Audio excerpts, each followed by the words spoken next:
ما ينفعش تبقى عندك شركة resale ومش بتستخدم الtool دي أول tool بالنسبة لك.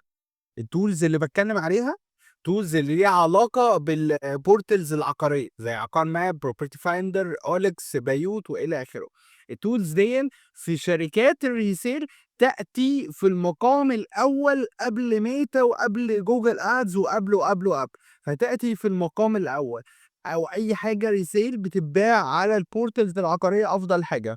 ما تسمعش للي بيقول لك الfeedback بتاعهم مش أحسن حاجة وإلى آخره. زي ما قُلنا إن أنت بتحكم على case كاملة، ما بتحكمش على case مجرد leads.